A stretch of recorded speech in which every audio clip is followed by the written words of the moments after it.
erizos bebés husmean, husmean, husmean, olfateando las hojas con un suave movimiento. Se abrieron paso entre la hierba y cayeron en la tierra, husmeando juntos con un chorro de felicidad.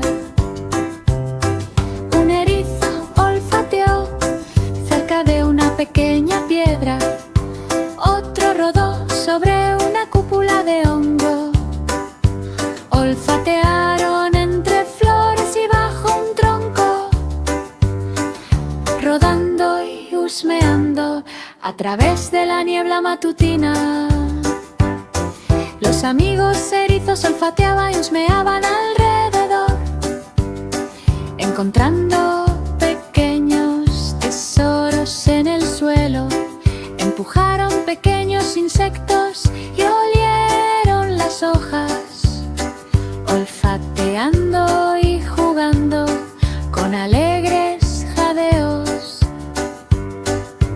Ahora husmean sin ninguna preocupación, dando vueltas y olfateando por todas partes, del jardín al bosque, del seto al pantano.